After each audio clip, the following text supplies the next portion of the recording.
It is good to be powered by All Sports Betting. It is good times at co.za. Mamelodi Sundowns defeating and dismissing Mbabane Swallows as if we didn't know that already. One thing that was obviously disappointing is that it's very cold in the Gauteng province. And even if you looked at the game at Orlando and the one Moripe, there were not a lot of fans, but it's really, really cold in South Africa. Would have loved to see a little bit more fans. But Sundowns did exactly what we thought they were going to do against Mbabane Swallows. The game was already over, even in the first leg as well. Ubobo, our analyst, what did you make of the game, sir? Yes, sir. Yes, sir. Hola. Kuleko thanda ukubongisa iSundowns for uwina le game today. Iqualify ama group stages. Into besilindele ayikho enye into besilindele ngaphandle. You look too serious for a team as a crash, don't I? Yeah, ungasho ukuthi team as a crash, but we must give credit kuMamelodi Sundowns because kungaba namacembu ukuze baqualify le CAF Champions League kusho kona ukuthi they did well ku league yase Swaziland. So abazange bafike nje. It's a big league, no? Yeah, abazange bafike nje bafike because of bangama champions. Yeah, but so nala ma goal Sundowns ikhona ukwakora ama goal lawa ikhona ukuthi isebenzise create ama goal scoring opportunity and ba convert lawa ma chances. So it's good masibona team yenza kanjalo. Ama big teams especially ku Champions League, but they operate like this. If you give them the so-called small team, you must punish them. Awubayeki uthi mhlawumbe ngoba ama team amancane sike sakubona last season kwenzeka kwamanye ama team ama big team aluza kula small team, you understand? So they did very well, and what I like coach Manqoba and his technical team ukurotate team yakhe, especially like today mawungabheka ilineup yakhe ichange kakhulu to introduce abadlali abafana nabo Mkhulisi, abadlali abafana nabo Savrenda, ubheke abontando Rabula leli gama lika Saventra, I mean yes Saventra uyabona, so ukuletha abadlali abafana nabo Ntando abolunga emuva. I think you understand ukhoza nalento anedlala right back umdunyelwa, and he played very well for mina. So I like the way arotate ngakhona ucoach Manqoba ne technical team yakhe. Ngibona kuyinto right for logo because bonke abadlali balapha for ukudlala. If ungabheka namhlanje abadlali abafana nabo Alende abekho namhlanje, uLucas akekho, uMdiba bekasebenchini, but kusafana quiet kuzokhuluma ngabadlali abayi2 abangekho ukuthi ucoach akabaselectanga, but it's good for coach ukurotate abadlali bakhe. So Sundowns played very well today.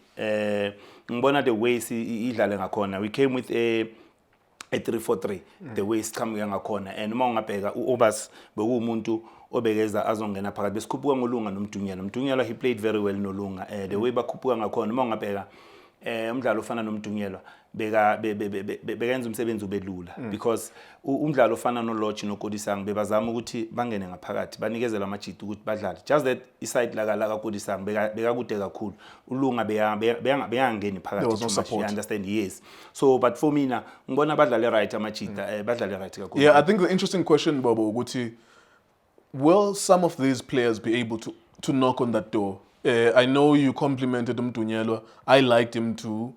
Can he knock on that door to create a fight between himself, no Morena, no Mutau as well? And also look at other players, Guma position, did they raise their hand today so that they can be able to enter that door? I suppose Ronan Williams will always be the number one. Onyang was playing tonight, but Ronan Williams, whatever you do, is going to be the number one. He's the best goalkeeper in Africa, I think.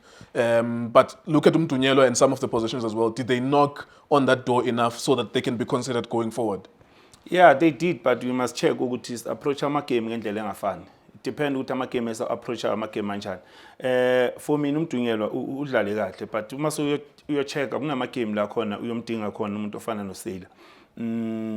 Uyomdinga umdlali one pace ofana noSailor because of usuku ubheke iopponent ukuthi udlala neopponent enjani, uyabona.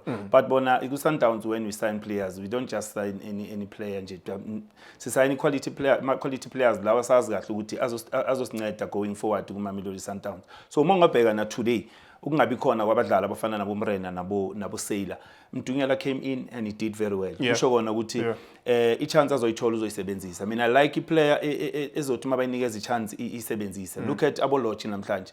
Bayitholile i-chance ku Sundowns. Benza umsebenzi nabo the way kumele ukuthi benza ngakhona. They played very well. AboKodisang badlalile. So ilento esiyidingayo ukuthi i-team ngabe abanye abadlali abekho wena ozothola ithuba lisebenzise leli thuba. Yeah. It was nice to see Litlaku, Kutlwano, Nomabena Bengana Ngeskata C1 as well. I want to see those kids. I want them to raise their hand as well. I'm not putting any pressure on them, but I watched Umabena go AFCON, under 17, coach Duncan Krawi. And I loved what I see. And I'm so heartbroken that I'm not seeing him often. But I want to see him more. Not to say I'm putting pressure on the coach. I'm just saying it's a message to him, actually, Uguti. I would love him to raise his hand, Umabena, because whatever Orelebuhile Mofokeng has achieved, I kind of feel like even Lentwana Legaralan, Uvet Boy, he's going to achieve those things. I don't want them to surpass Lentwana Le Umabena. Yintanga zabo lezo. He must see them, akhuthazeke naye ukuthi I need to raise my game. No Kutlwano naye, we must see more of him. I think this season they will have enough time ukuthi badlale. Game time bazoyithola this season. The way ngibona ucoach azama ukuthetha ngakhona abadlali bakhe. Ngiyacabanga bazoyithola ichance ukuthi badlale, especially if udlala mhlawumbe ama first and second league. If unabadlali abafana nalabo ukhonile ukuleader nga-4-0 first league, unikeza laba abanye ichance ukuthi bakhona ukudlala, especially bona boMabena ukuthi badlale. I'm not saying they must play ama-game afana nalawo kuphela. Kunama-games la khona uMabena, I think ucoach uzomnikeza ichance ukuthi awafest. And he's a good player, ngifuna ukutshela manga uMabena. Uyayidinga i-game time, uzoyithola ku-Sundowns. The way ngibona ucoach eza ngakhona, ngibona uzomnikeza i-game time. Yeah, Mbabane Swallows, what did you think of them before we wrap up the game?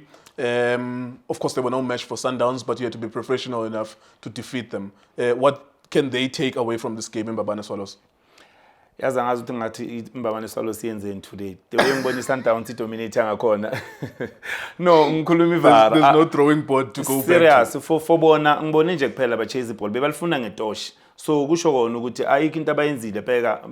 Yabona manhluleka nokuthi nje mhlambe ama-5 touches kushona ayikho into enzoyenza. Nizocreate kanjani ama-scoring opportunity? Niyofika kanjani epalini opponent uyabona?